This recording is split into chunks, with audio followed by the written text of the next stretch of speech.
Over the last some days, we have seen a very, very pointed smear campaign against the pilots of Air India 171, even as questions mount about what actually caused the plane to go down.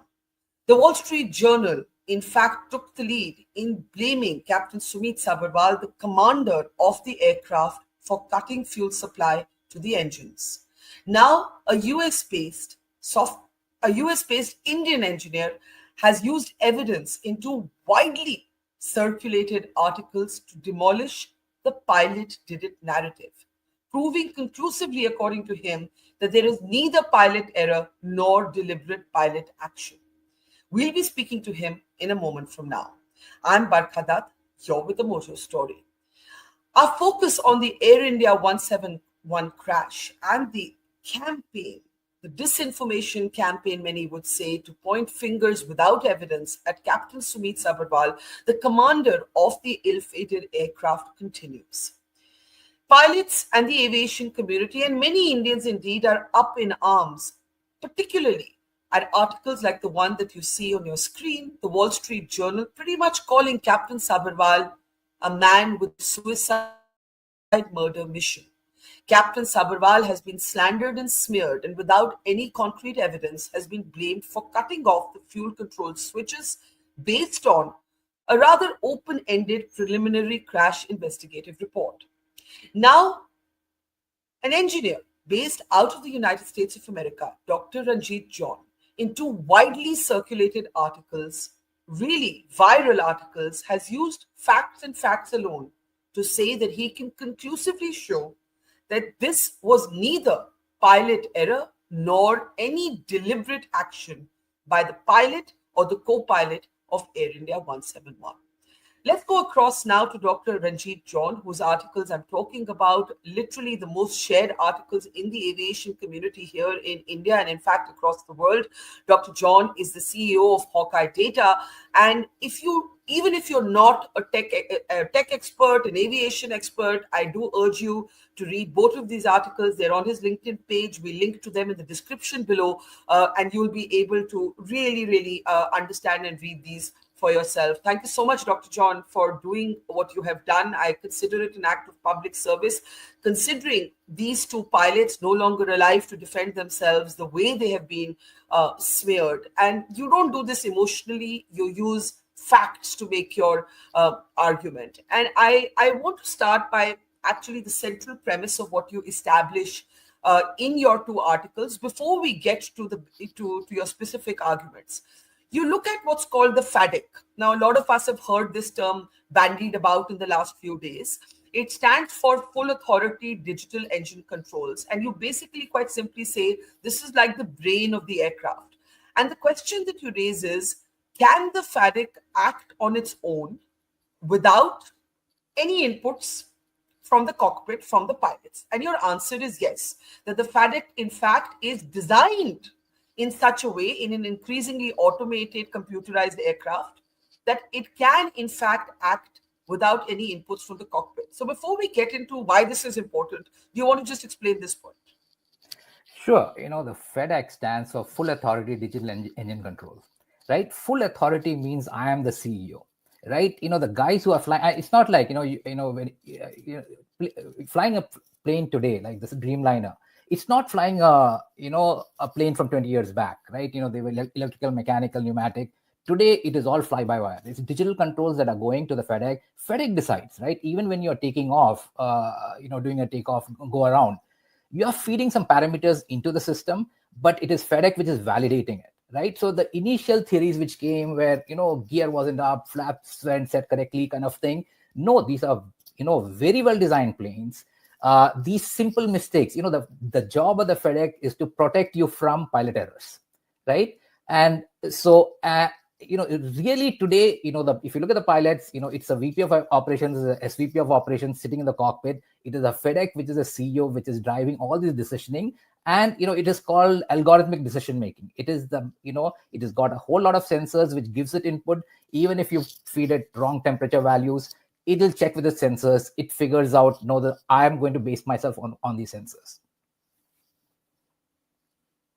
This this being the backdrop of what you very simply and clearly established, that this is like the CEO of the plane, this is like the brains of the plane, and it can in fact act on its own without pilot input. The second question that you then come to is, therefore, can the FADEC initiate an engine shutdown? And your answer is yes, in some circumstances, and we'll come to those circumstances in just a moment. But if you want to explain the second point, I'm trying to do this very simply, point by point, so Yeah, that even I think, Barkha, what I'll do is I'll maybe kind of get go it. on, Yeah, I'll go further back, right? yeah. Because, why did I get into this? Why did I start talking about it? I think we need to understand the Dreamliner, right? A Dreamliner is designed not to fail, right? It's got completely redundant systems. Even if you look at that electric chart of it, right? There are 6 generators on the plane, right? Two on each engine, 2 at the back, the auxiliary power unit, right? You don't have to power it using the ground power unit, right? It can generate enough power. It is tested with, one engine off, it can fly anywhere. It is tested with 5 of these electrical units out, it will still fly, right? That is the kind of redundancy that is built into this plane, right? It costs you $250 million. There's a reason for that, right? You can't bring this plane down because somebody pulled the fuel switch off, right? It is that smart, right? When you do a landing gear up, the plane knows you are in the air, right? And so it will do it, but it knows if it's on the ground and you pull the gear up kind of thing, it won't do it because it understands all these states, right? So I mean, I think the first thing to understand is this is a very advanced plane.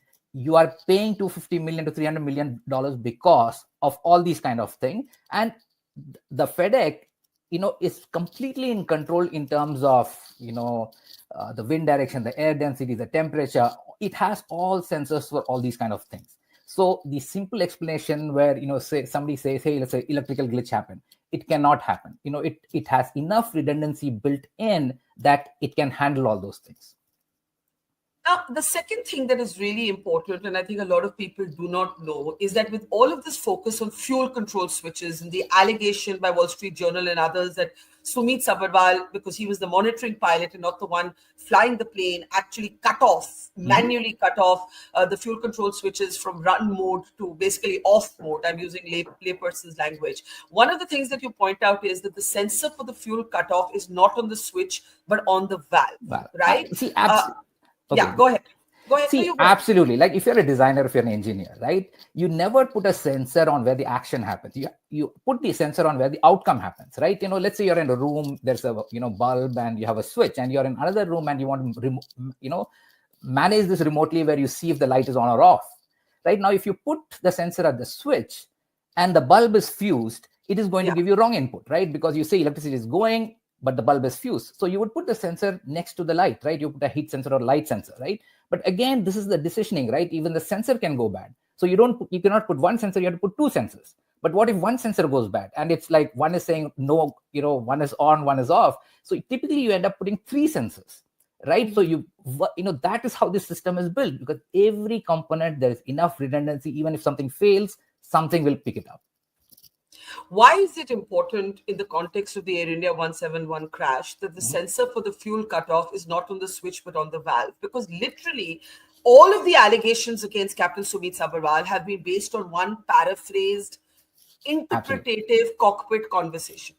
Absolutely. Which do you question in your articles? And, right? I kind of write in that article, because if we look through the preliminary report, it says, and it's all paraphrased, right? It says fuel cutoff valve manually changed from, not manually, I say transition from to cutoff position.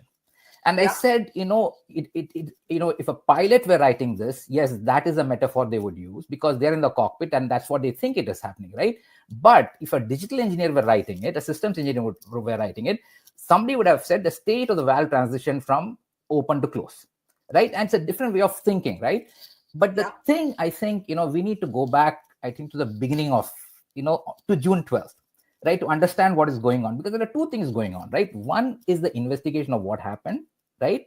The data that's coming out for thing. Then there's a media narrative which is happening, which that is being created in the West, but unfortunately the Indian media has been amplifying the same narrative, and Indians just take it as a gospel, that because somebody wrote it in Wall Street Journal, that has to be the truth. right? And if you just look at Wall Street Journal, right, who's the guy? Some guy, kid out of journalism school, and who's quoting um, unidentified authoritative sources from Bloomberg, right? Who are these authoritative sources? Nobody's mentioning it, right? But if you look at June 12th, let's say, let's go back to June 12th, right? This plane goes down, and this is a Dreamliner, the first time it's gone down kind of thing. And immediately there's a lot of videos and photos that come out, right? And there's this, we call it open source intelligence, right? Everybody's trying to figure out what's going on with the plane. And there's a lot of these YouTubers who come out and say, hey, this is what we saw, this is what we saw. The initial thing was, well, it's the flaps, landing gear. And, I looked at it, I said, I can't believe it, because you put in enough redundancy into this and there is enough smarts, right? Yeah. But then what happened was, some guy came out and said, hey, the rat deployed. And the rat is something called, it's a ram air turbine. It's like a windmill, right? And it is, what it indicates is there's been a catastrophic electrical failure. This comes out, and again there's a question, because a lot of timelines got hacked, right? Because it is in the underbelly of the plane, in the fuselage. It deploy means it has to come out and extend out. In this thing, in the preliminary report, it says it's been extended out, but extended out doesn't mean it's powering it. It's a windmill that has to now rotate, and the plane is not going at very high speeds. If it had been higher and much higher speed, you would have probably generated power in maybe 6 seconds. This took, I think, 7-8 seconds, right? Yeah. But so let's say that happened. I mean, we didn't know the timing, but we know the rat deployed. And even if you look at the audio of the thing, right? Now there are all these theories of fuel contaminated, this kind of thing, but the audio of the engines would have sounded very different, right? So we ruled out all those theories. And actually one of the things which was not included in the, I don't know why they didn't include in the preliminary report. You can just Google these things and say, hey, AI 171 takeoff, right? And it's been there on Mint, and all these publications have that. And you will clearly see it's a video where it's taking off, and the view gets cut off at a point where there's some kind of an observation deck. But as soon as it takes off, you will see a cloud of smoke. And as it goes up, there's a bigger cloud of smoke, right? And in this, while this open source, source intelligence was going on, people said, hey, the rat deployed, but I can see some smoke. So, everybody was going in that direction. Suddenly somebody started putting this thing, hey, that's not smoke, that could be sand, right? And this is not Dubai airport where there are, sandstorms or anything like that, right? It took off from the runway. There's no way that could be sand. And you can check it. You just have to look at it, a good quality thing. You will see the smoke, right? But then, the news started coming out that, hey, this is the one I'm talking about, right? Just look at the, to the left of this building as soon as it takes off. Yeah. And then there it is. Yeah. Right. So you have the smoke, right? And then the news that started coming on us, they said, hey, we found the flight recorder. But suddenly the news said, hey, we can't read any data out of it. Yeah. Right. And then, there's silence for a while. Can I hold you before you come to the flight recorder? It's very important to talk about the rat, right? Now, if we just go back for a moment to the report's inclusion of the third CCTV image of when the rat was deployed, if we can bring that image up. You say in your articles that basically the rat was deployed hundreds of milliseconds before this image was taken, because for the rat to be out, it would take 5 to 6 seconds to actually be set into motion, or no. So for it to come out, so let's say a failure happens, the rat comes out, it takes about 800 milliseconds. I see. To get into the fully extended position. Okay, and at that time, corrected. It's not generating any power. So the windmill has come out, it is not starting to rotate, but it's not generating power.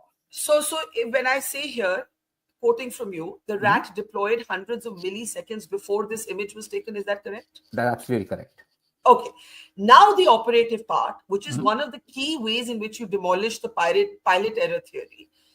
If the rat, you say that the facts show you, the timestamps of what is available shows you that the rat was deployed before the fuel was cut off.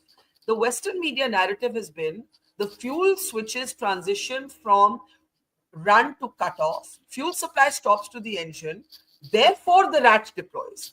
You're saying this chronology is wrong. Absolutely. The rat deploys before the fuel switches were cut off, pointing to the fact that there was a catastrophic failure well before any movement of the valves of the fuel Absolutely. switches. Yes? Absolutely. Right? Am I Yeah. saying it correctly? You Can are you absolutely correct. explain this? Can you please So, explain this? so what happens is, so this photo was taken, right? Yeah. Now, when you take CCTV camera photos, there are typically a timestamp on it. But the problem with the timestamp is, it has got its own clock.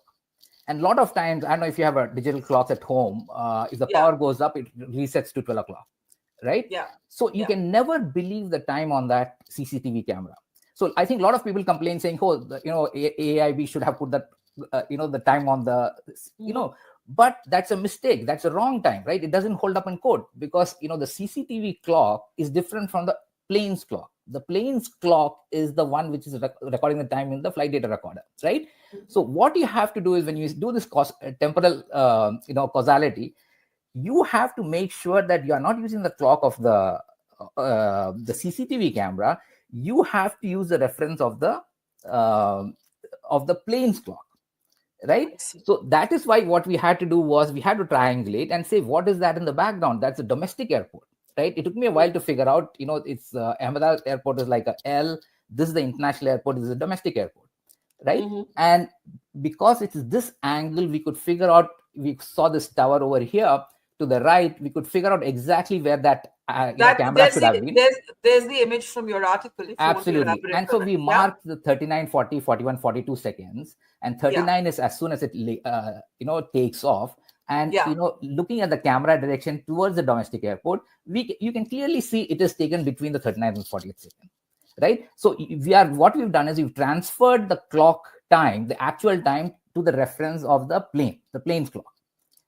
Right. And so, people blaming that AIB should have put a timestamp on it. No, that would have been a mistake, right? You should never do that because that's two different clocks, right? And even if it had a timestamp, even if it's just off a few seconds, you'll get it wrong. You're saying that just a sort of even 2 second difference, 1 second difference can make your entire difference to your understanding of what happened. Absolutely right, because the moment you put the timestamp in, it's a public thing, right? It's public perception more than that, right? The scientist understands. The public is not going to understand the moment you put a timestamp on it. That's right. You should never do this. You should always go back to one clock. But I have a question. Per how the preliminary report has been read, the fuel switches transition 3 seconds after liftoff, right? After takeoff. 42, yes. 3 seconds. 3 seconds. Liftoff was 39, 42 was transition, yes. But then you're saying the rat is deployed before 3 seconds after takeoff. Because you are saying... No. I'm saying the rat deployed between the 39th and the 40th second. Got it. Right? Got it. So 41, 42, the valve shut off. 43, the second engine's valve shut off. Right. So basically, the operative part is this. The rat is deployed before the fuel valve has moved. It is not the other way around. It is not that someone has moved the fuel switch and therefore the rat is deployed. The rat is deployed and then the rest has come into motion. Now, the question is this. You therefore say, given this, there are all indications of a catastrophic electrical failure. Absolutely, right? And the thing was, and you have to go through this, right? Because there's a huge amount of misdirection going on, right? Yeah. Because if you look at it, look, we were clearly that the rat had deployed, there was smoke, then suddenly the black box couldn't be retrieved. Then suddenly there's a black box, we can retrieve data. But That's what right. happened was, so essentially you have to understand, ICAO requirements, right? Yeah. In ICAO requirements, you have to put a preliminary report in 30 days, but there is no requirement to make it public, right? There's absolutely no obligation for AIB to make it public, right? They have to submit it to maybe ICAO and, some few people see it. But, it was supposed, the 30th day was, I think, July 12th. About 2-3 days before, there was a leak. A British, a media house, somebody started carrying it. And Captain Steve, I've been following Captain Steve and all these guys. He started picking it up and said, listen, there's been information is coming out. It is all about the fuel control switches, right? And, if it's about and they started putting images of the fuel control switches in the plane. And suddenly this whole thing became, if it's a physical thing, it has to be moved, right? And so then I said, look, this sounds very odd. It doesn't make any sense because we are talking something very different 2 weeks back. Suddenly this thing has completely changed. And then I said, I need to look at it, right? And I think, and there's a lot of debate in India saying, why did the AIB put it in the middle of the night? There was a reason, because they had no reason to put it public, but there's a huge narrative being created that, it is the fuel control switches. Somebody put it out. They had no obligation to put it out, right? And so I saw, it was Friday, my time. I was waiting for it. It was out there. I started reading it. And then I started looking at things, and, by Saturday, Indian papers had come out, and the narrative was completely different. They had introduced words into it which went uh, in the document, right? The In the document document. clearly says, why did he cut off? It Yeah. got changed to, why did you cut off? Why did you cut off fuel? There's a whole lot of things which went in the report start coming out. And even things like, if you look at the rat, it just says rat started powering at 47, started powering the hydraulics, right? Yeah. Yeah. But that got changed to rat deployed and started powering the hydraulics, right? And the deployed is a very specific term, right? Deployed means it got extended out, it's not powering, right? So there's a whole lot of words which got it added to this. So Saturday I looked at it and I started sending mail to, and I even commented on Captain Steve saying, hey, this is what you got the timeline completely wrong. This is the right, this thing, right? And he Yeah. gets, I think, 20,000 comments, something like that. I'm sure he didn't see it. But there's a bunch of guys who commented on my thing saying, hey, what you are saying is the only thing which makes sense. And there's one guy who said, listen, you need to push this out because this is the only thing which makes sense. And Yeah. I sent to other people also, hey, and everybody came back, no, media is saying completely different. Your timeline is wrong, right? And I'm saying, did you even read the report? And none of these have read the report, Yeah. right? Because Yeah. it is media which said. So then, And yeah, and it's so unfortunate. I didn't know Captain Sumeet Sabharwal or Captain Clive Kunder, but just the idea of somebody not alive, to speak for themselves, being smeared without evidence. And, and Captain Steve, I was very enraged. I wrote a lot against him because I thought he made a little bit of a mockery. It was a little bit of a TikTok moment. But, to just come back to your articles, and I'm so glad you pushed that out. And in your two articles, you say that you can show for a fact that both pilots acted professionally and as trained. They were the best of the best. And of course, the most important thing that you establish is that the deployment of the rat indicates a catastrophic electrical failure, and that the rat actually deploys before the fuel cutoff valve moves. Now, absolutely, now the second operative part of both of your articles, right, is a possible lithium-ion battery dimension to this. And absolutely. you base this on what happens to the two black boxes. So if we can just Mhm. bring those images up. Now, Absolutely. yeah, now here you explain, you look at the tail black box, the one at the rear, and you say that neither gasoline fire nor the impact of the crash can explain the damage to this. And you believe that there has been a major thermal runway incident. Absolutely. Translated loosely basically means, and please correct me if I'm using the wrong language, that the there was intense fire, and these lithium batteries, the Dreamliners had problems with them before, could have exploded, causing this kind of damage to the tail black box. Go ahead, sir. Okay. So, and on Saturday, I was just, I knew all these theories that were being brought up wasn't true. I mean, it wasn't correct, right? But I didn't have, a formal proof, right? And Yeah, then I came back and read it, and I saw this image. And I said, this is the only thing I need, right? And in my articles, I've shown the black boxes which have been retrieved from the, Ethiopian plane crash, the 737 MAX, the yeah, Lion Air yeah, crash, right? And you yeah, have to understand these black boxes are rated for 1,000 degrees Celsius heat, right? For 30 minutes to 1 hour. It is rated for, impact of 3,400 G forces, right? This yeah, plane was just 400 feet up, right? So there's not much impact that's going to happen, right? Damage yeah, that's going to happen, right? And if you look at the right black box, and this is the enclosure, right? This is just, jet fuel fire. It can easily yeah. handle it, right? And And, what you and and and sorry, this is typically what the other retrieved black boxes from the crashes look like. By absolutely contrast. right. And the Ethiopian crashed on the land. Yeah, yeah, The Lion Air went into Java Sea, but you should see something like that because it is yeah, built to survive, right? Now it is Correct. made of titanium, it is made of steel, it has got multiple layers of protection, and even the memory card inside has something called a crash protection module, right? Yeah, Which yeah, is so, I mean, so there is multiple layers of security on this. And this is what I was missing, right? Why did they fail to? And so I can understand exactly what happened to AIB, which is, they retrieved this first. They tried to retrieve the data, they couldn't, they were disappointed, and then suddenly, a few days later, they found the other thing. They found that they could retrieve data from there. Everybody yeah. forgot the black box, right? I Hmm. mean, the real black box. And it got, I'm sure it was sitting in some storage or something like that. Yeah, But the yeah, question to ask is, what could have caused this damage? Because this is, steel got, it's not even melted, it got vaporized, right? yeah, Titanium got vaporized, and that's why I went yeah. through that thing. What are the vaporized, and my I grew up in Bokaro Steel City, right? We have a steel plant there, and I grew up steel, seeing liquid steel, right? Yeah, That is yeah, 1500 degrees, right? But to vaporize it, you have to get to at least 2500 degrees Celsius, right? And the yeah, only heat that can generate that kind of heat is a lithium ion battery, right? And because one thing falls, and there's a lot of things which have gone wrong, right? The temperature of Ahmedabad was high, but if you look at them, the key thing, I mean, if you want to go to the root cause, but we can go to that later. But if you look at yeah. this, you know you know this is the smoking gun, right? And what I call the fuel switches, that is the red herring. Right. So you believe, and please could you talk a little bit about the history of the lithium batteries when it comes to the Dreamliner?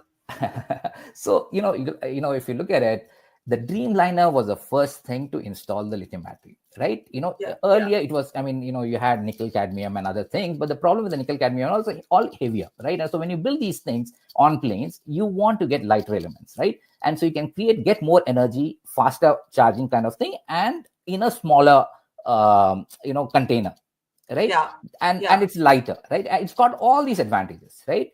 yeah, But and it's like, it takes years to get, I mean, it's all chemistry, right? The stability depends on heat, a whole lot of things. And if you've seen the thing is, most in India, I think Tesla is just coming in kind of thing. But I live in an area where there's a lot of Teslas, right? yeah, And yeah, if you've seen a Tesla in a thermal runway crash, you know it is not like a gasoline, what ends up, you will just see about half a car left, right? And it's the same thing whether it's VinFast or any of these EVs, right? yeah, But the difference is over time. And if you look at the Dreamliner, and we don't need to get into this, but what happened was Boeing changed a whole lot of their supply chain providers, right? And this battery comes from a company called Yuasa in Japan.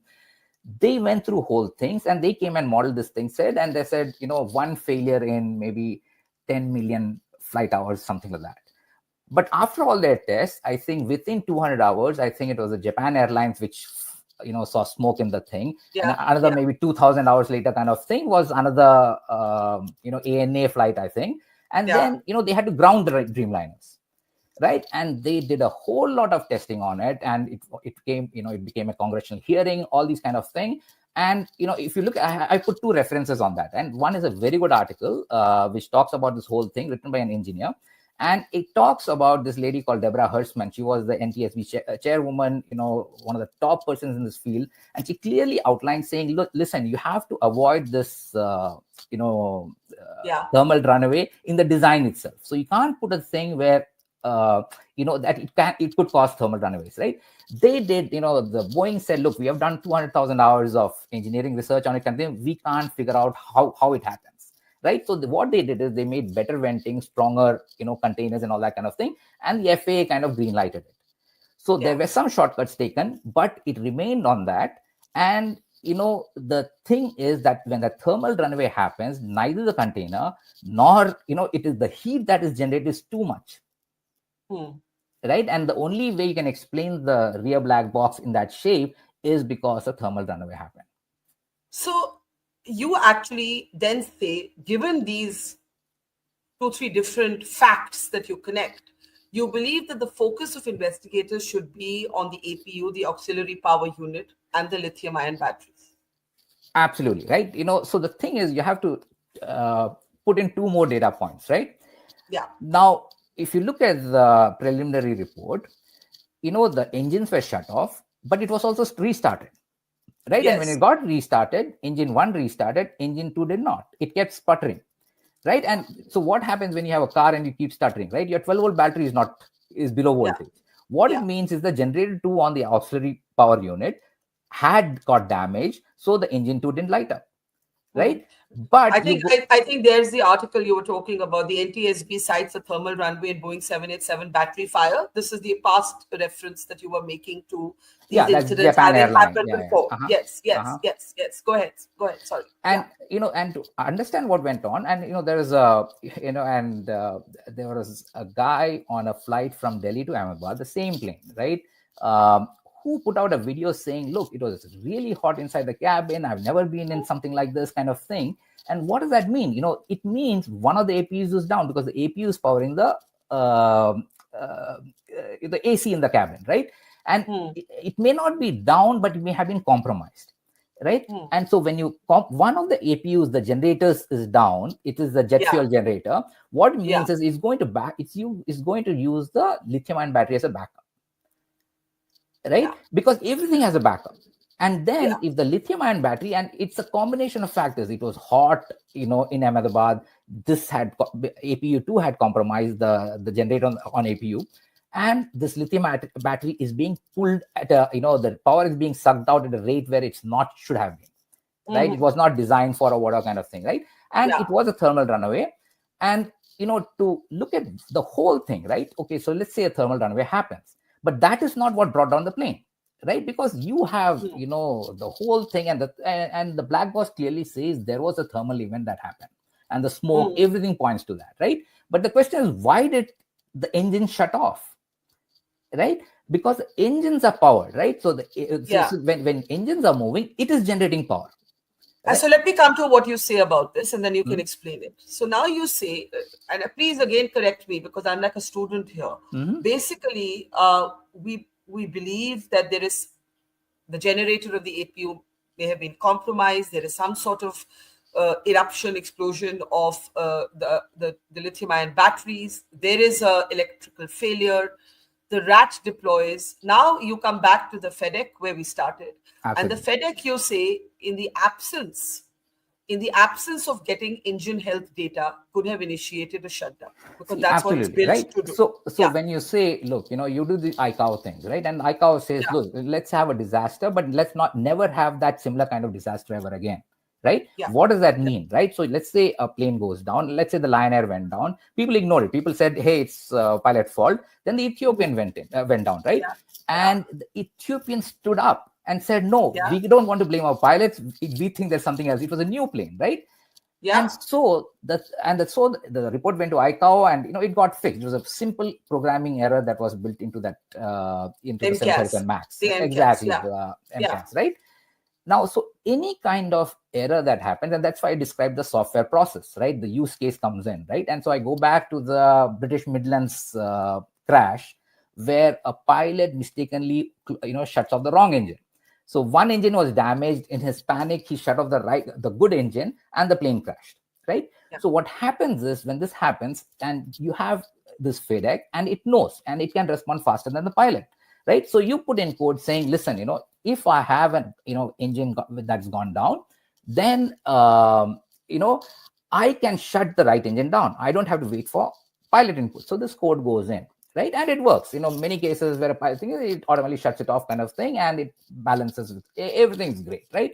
And even when the German wings, right? And the thing, if you come back to the murder suicide kind of thing, and the two planes have gone down like that. The Malaysian 370, where a yeah. guy practiced and took it out, and there was no survivors in that. And the German wings, right, which crashed in the Alps, where the pilot waited for the the pilot to go out, and the co-pilot just shut the cabin door and crashed it, right? And the thing to remember is, in all those cases, there's absolutely no survivors, right? Whereas here, what There you is have to one remember is, survivor. there is a survivor, and that is what you have to give credit to these pilots, right? The pilots did their best, even when they had nothing going on, where they had no input in the cockpit. They did their best at the time, and one guy got saved, right?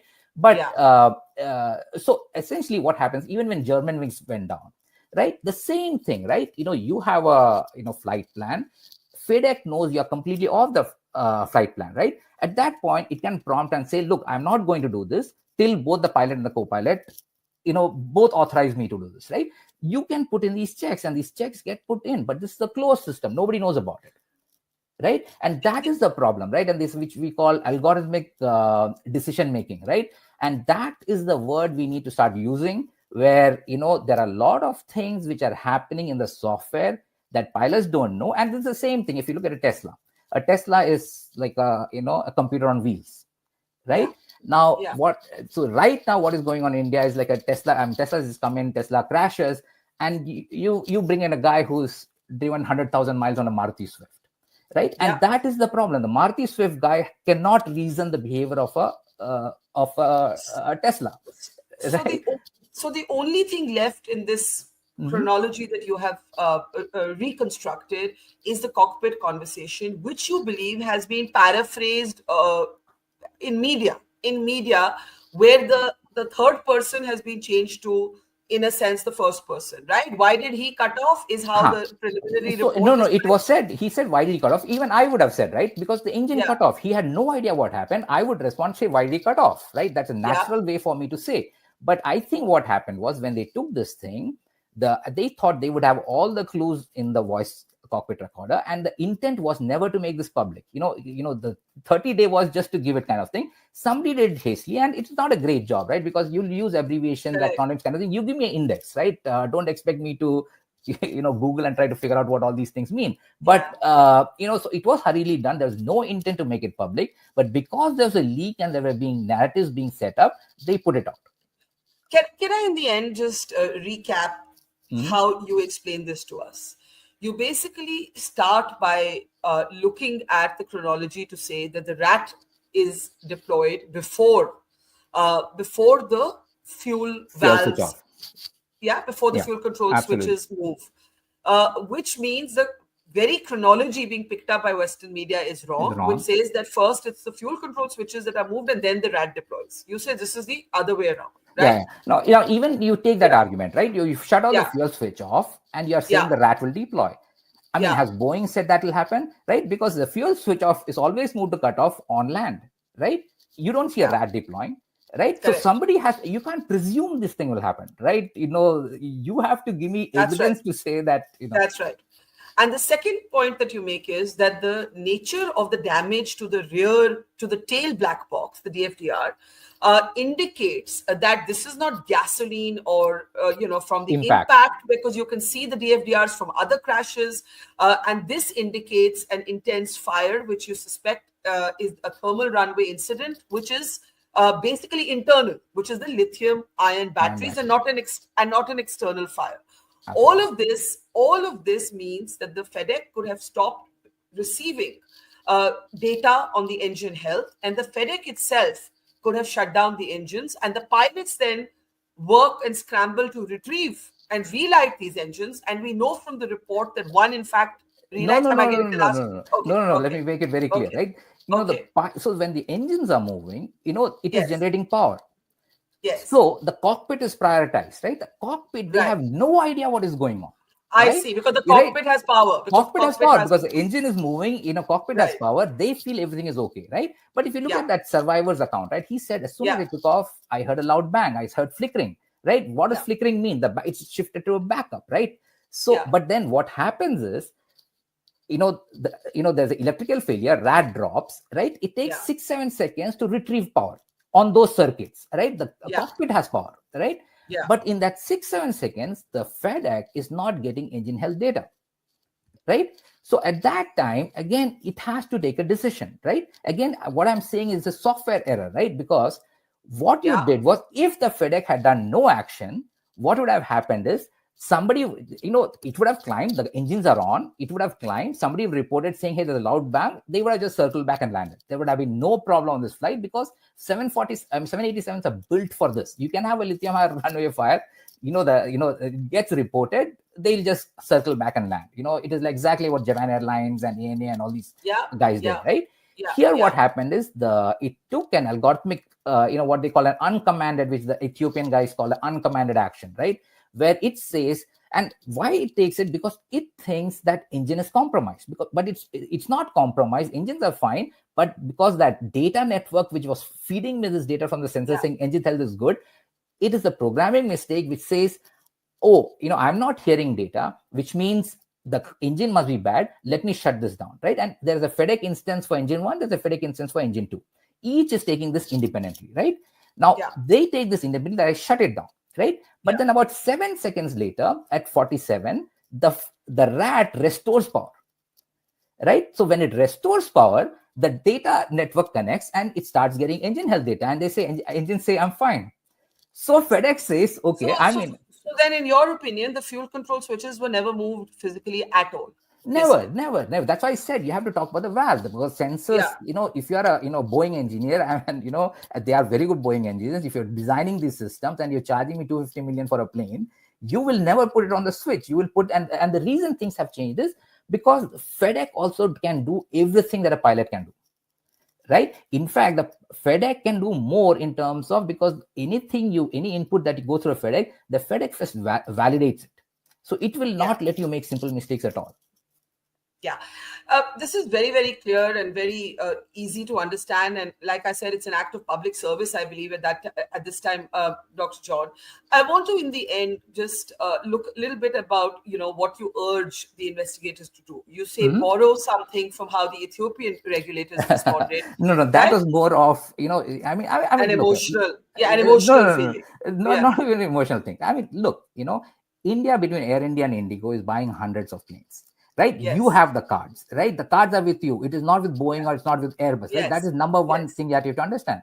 Number two is, I put three things, right? Number two is, there are all these uncommanded actions that I need to know about, right? If you do a nose down automatically on a 737 Max, right? Yeah. Because, and you didn't communicate that to pilots, that's a problem, right? Yeah. So Yeah. I need to know when all these things can fail, right? So that is number one. Two, Yeah. flight data recorders haven't been upgraded in decades, right? When maybe it was the 70s, 80s, somebody's put it down, you're adding more events. But today, what has happened is the FedEx comes in between, because there are a lot of actions that can be initiated by FedEx. So why don't you add a field which clearly says initiated by FedEx or initiated by cockpit, right? If you had that field, we won't be debating this at all, right? Yeah. Saying, did it come from the cockpit or did it come here, kind of Yeah. thing, right? Yeah. So that's Yeah. number two. And number three, you put a black box which is rated for 1000 degrees Celsius right next to a battery which can generate 5000 degrees Celsius.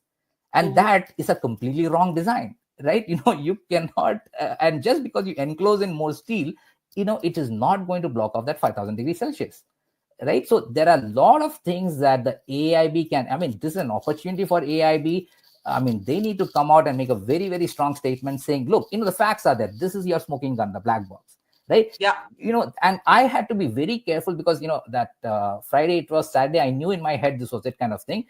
But I couldn't say things without having, real evidence. And that's why I said Exhibit A, Exhibit B, Exhibit C. Exhibit A was a rat. Exhibit B was the gasoline, the jet fuel Yeah. fire, the forward one. And the Exhibit C was this thing kind of thing, right? And I'm saying, listen, it's not me. It's just science, right? Anybody who looks in the report itself, and I didn't even add the video with the smoke in it because AIB hadn't added it, because I didn't want to get burned by saying, oh, well, that's fake or something like that, right? If they didn't Sure. add it, I don't want to add it, right?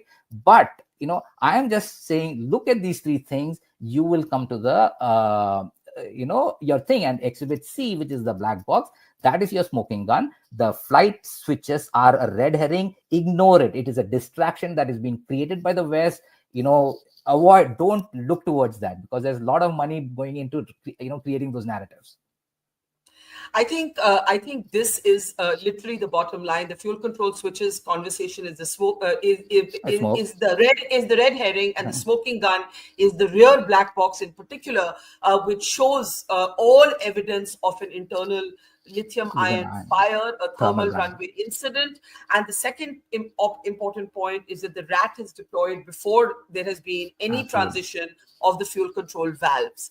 And I think that is extremely important. Ranjit John, this has been an absolutely critically important conversation. Once again, Dr. Ranjit John, the CEO of Hawkai Data, has two critically important articles for anybody interested in what happened on Air India 171, which I think is all Indians and in fact the entire world, because this impacts everybody. Absolutely. Should be reading his two articles, which are up on his LinkedIn, and they're also linked in our description below. Thank you so much. We really appreciate your time and overall, your above everything else, your clarity. Thank you, Ranjit. Thank you, Barkha. Very Thank you much. for having me. Thank you. Take care. See you soon. It's great to see you here. Thank you for watching our work. If you haven't subscribed yet, don't forget to click the bell icon and subscribe to Mojo Story and support independent, robust journalism.